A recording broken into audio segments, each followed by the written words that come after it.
Alguns erros custaram caro demais para o Ceará no Newton Santos.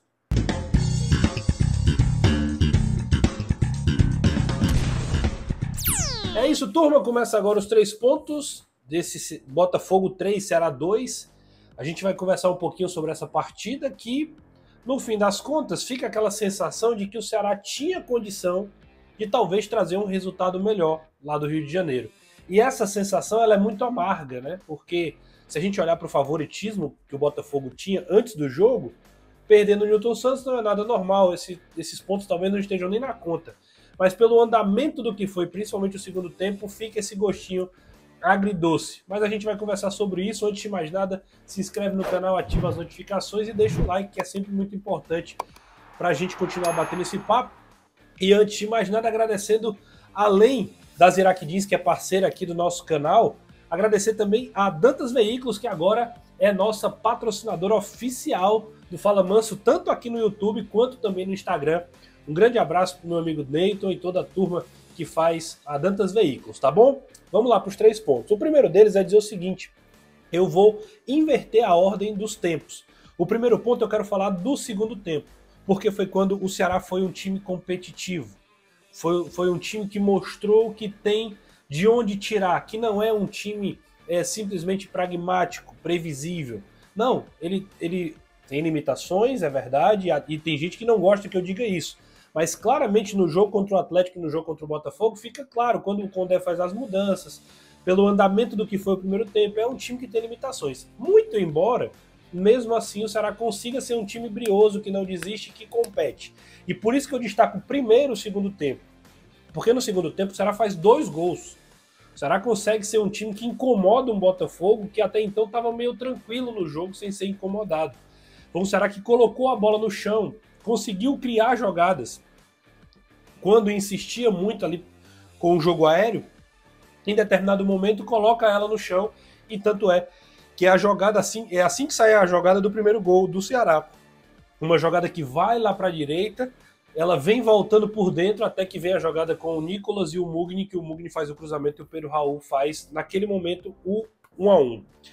Então, o que é que eu tiro do segundo tempo? É um segundo tempo onde foi o Ceará que a gente gosta de ver.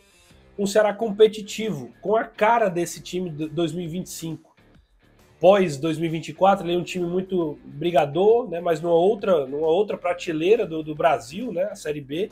Agora na Série A, um time que briga, um time que compete, que incomoda os adversários, que marca muito forte, que não dá muito espaço e que sai em velocidade, mas não é aquela velocidade inútil, que só corre e perde a bola, como aconteceu de novo, usando aqui o exemplo do jogo contra o Atlético Mineiro.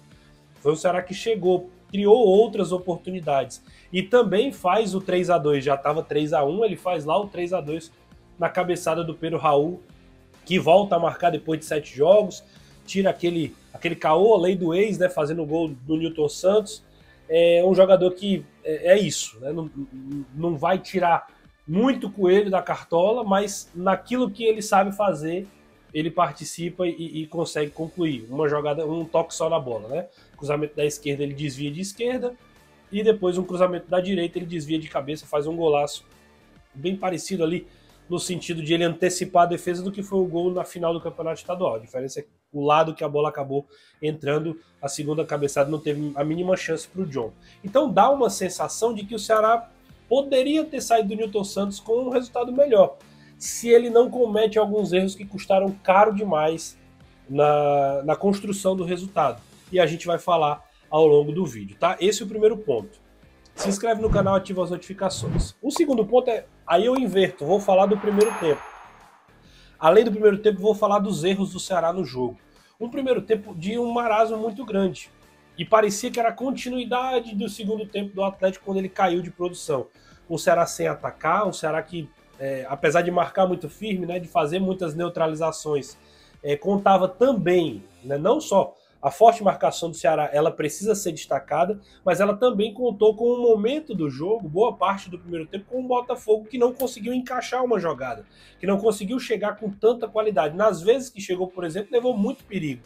Um lançamento do Marlon Freitas que a bola acaba sendo escorada ali, o Igor Jesus finaliza e o Fernando Miguel faz uma grande defesa, uma bola na trave do Arthur, né, bola no travessão, que há muita gente questionando o posicionamento do Fernando Miguel, e o terceiro, que foi exatamente o lance onde o Arthur recebe, finaliza, o Fernando Miguel falha, acho que a bola ali para pegar na mão e espalmar, acabou espirrando, e aí o Botafogo faz 1-0 naquele rebote. Então, Mastriani faz o gol. Então, foi um Ceará que não conseguiu jogar, não conseguiu incomodar o Botafogo, trouxe o Botafogo direto para o seu campo.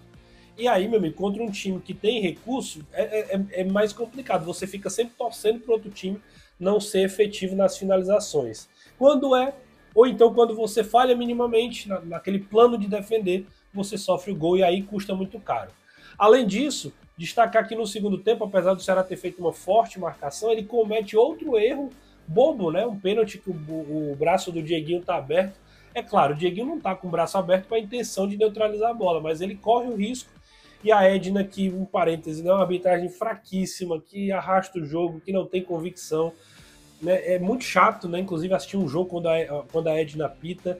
Existem muitos árbitros ruins e ela faz parte também desse grupo de árbitros ruins.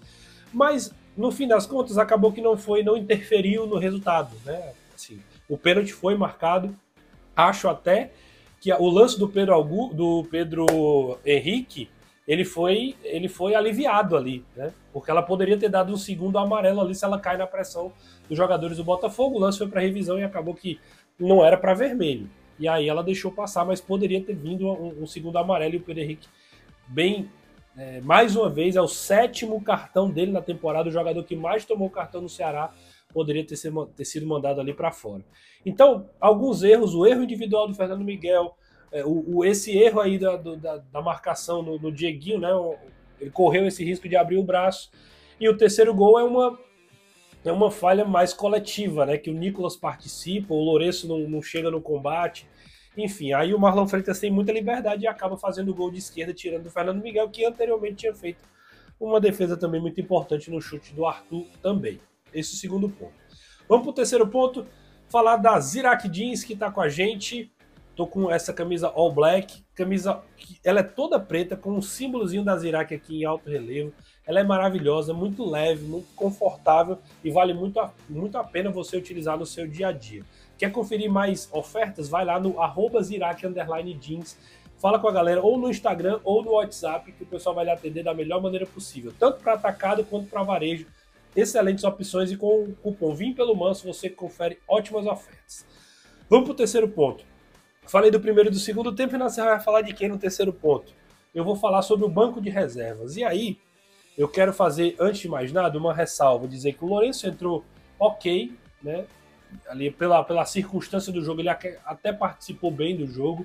O Matheus Araújo entrou bem, eu gostei da movimentação dele, com os passes, articulando. Um jogador que pode agregar mais, sabe quando você quer que o cara desabroche ali, consiga executar o seu jogo, porque pode ser um jogador que faz essa sombra ao Mugni, o Romo ainda não fez, está machucado junto com o Ailon. O Lucas Lima foi uma grata surpresa, porque entrou para dar um combate ali e acho até que cumpriu um papel muito melhor do que fez o Sobral. Beleza, o Botafogo já estava mais no seu campo, o Ceará ocupou mais um campo de ataque, mas em alguns momentos ele foi importante para brecar alguns contra-ataques, para arrancar a bola, dar o toque e passar e dar a opção. Acho que o Lucas Lima entrou bem no jogo. Quem não entrou bem de novo, e aí é o alvo do terceiro ponto aqui, é falar do Lelê. O Lelê é o reserva imediato do Pedro Raul. Hoje o Léo Condé, inclusive, faz uma mudança, deixando ele ao lado do Pedro. Depois o Léo coloca o Fernandinho junto com o Galeano e fica Lelê e Pedro Raul ali centralizado. E o Lelê teve a capacidade de errar tudo que ele tentou. Aí você, é um ponto fora da curva nesse jogo. Não, o Lelê já vem repetindo isso jogo após jogo. O Pedro Raul faz 2 gols, é um cara que tava numa escassez de gol. Você precisa de uma sombra, um cara que incomode, um cara que diga que, se você vacilar, eu tomo a posição, ou pelo menos briga, ou pelo menos incomoda. Ou pelo menos descansa 15 minutos. O Pedro Raul não vai aguentar jogar 90 minutos todos os jogos. Joga 15 minutos. Não tem sido o caso do Lelê. Ele não tem correspondido aberto, não tem conseguido render como segundo homem, como homem em referência, e ele tem errado coisas técnicas, finalização, toque, e assim, é lamentável, porque o Ceará investe no Lelê exatamente pensando nesse cara para para dar uma rodagem, como é o Matheus Araújo para o Mugni, como é o Rafael Ramos e o Fabiano Souza. O Nicolas, por exemplo, não acho que fez um bom jogo, é sempre aquela coisa muito difícil ali, é muito arrastada. Por outro lado, ele cumpre um papel, ok, é nota 6, nota 5, o Lelê nem isso ele consegue fazer. E isso me preocupa. Me preocupa porque o Ceará precisa de gente para botar a bola para dentro. Precisa de gente que incomode o adversário, porque vai acontecer de novo jogos onde ele vai ser pressionado, onde ele não vai conseguir sair, onde ele vai ficar sob as cordas e que vai ter 2, 3 chances por jogo, uma chance por jogo. E aí precisa de alguém competente. E nesse momento não tem sido o Lelê, e é uma grande pena. Você concorda com isso? Não concorda? Eu torço para que o cara se recupere. Não quero aqui condenar jogador, mas também não dá para a gente fechar os olhos para o que tem acontecido. Deixa aqui nos comentários também a tua opinião, se inscreve no canal, ativa as notificações e a gente volta no próximo vídeo. Aqui vai ficar mais um vídeo pós-jogo do Ceará, o último, que ele tinha sido derrotado em casa para o Atlético Mineiro. Dá uma olhada lá e vê, faz esse traço comparativo aí, o histórico das últimas partidas do Ceará, que agora já engata 3 derrotas seguidas. Um grande abraço e até a próxima.